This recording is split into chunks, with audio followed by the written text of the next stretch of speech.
Hello everybody, this is Nostradamio. I'm just going to walk you through railcar loading using material transfer as as a stop and go for the railcar. So basically, I have my comparator on hopper 1, which will freeze the second hopper, so I can only get one material flow at a time. So every time material flows through this hopper to the rail car, it will trigger the system to pulse. So as the material leaves the hopper, it will make the observer pulse and turn on the repeater, but it's on 4 tick. So it needs to load up before the signal goes through. But then if another material goes through, it will pulse again, turning on the second repeater, which will block the first one. So it will keep the signal from going through. Then it's rinse and repeat.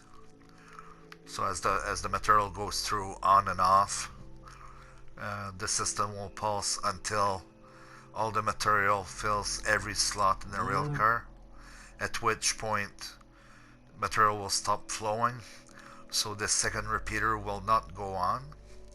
So this repeater will complete its 4 ticks, then power off the power rail and send off the rail car to get unloaded. Then it will come back and get loaded again until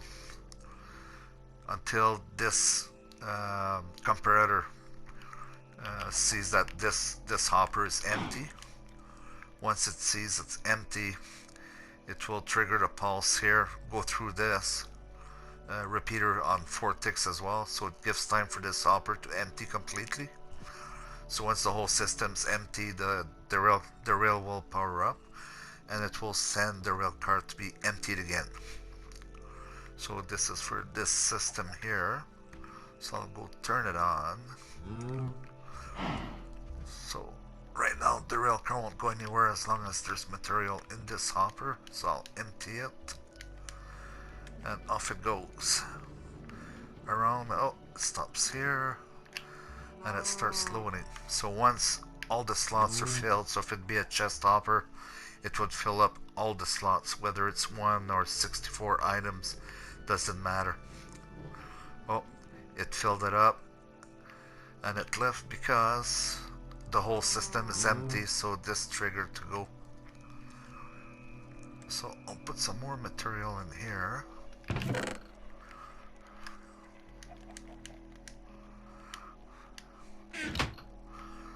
I'll empty this. Let's see. So now it's filled all the way here. The reason I use an observer, it's because if I didn't, the signal would keep on going through. It would basically latch on the rail, and the rail car would never stop here. So by using an observer, it's just a pulse, whether the signal here goes on or off. So it's just momentary. So I'll empty this again. This time I'll drop these in there as well. So now you got the system going through.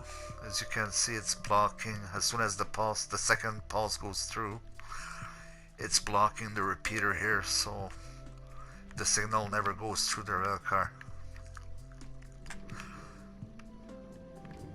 Now the rail car was full. Yeah, rail car was full. So at that point the signal went through,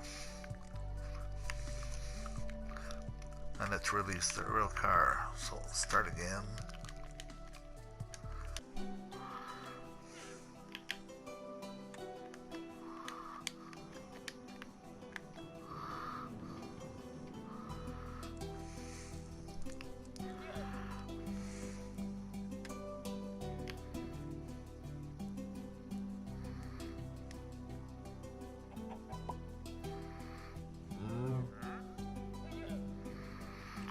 Alright, this completes the cycle.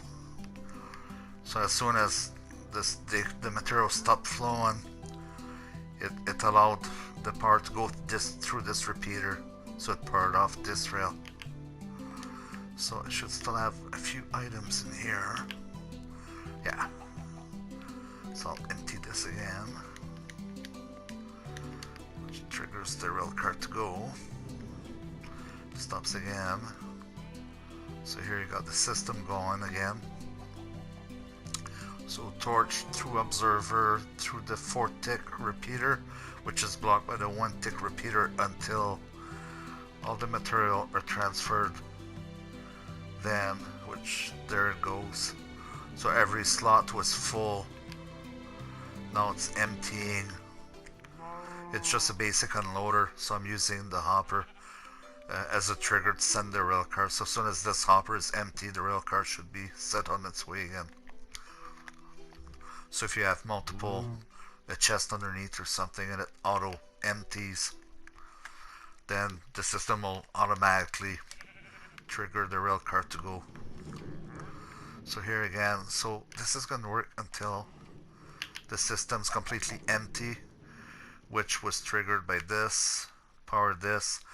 I got a repeater here on 4 ticks that will allow the first hopper to empty itself before the railcar is sent. Or else, if there's one item left in here, it keeps the second hopper locked. So I can't add any item to the second chest. So this repeater is very important. So that covers this portion of the build, which is fairly simple.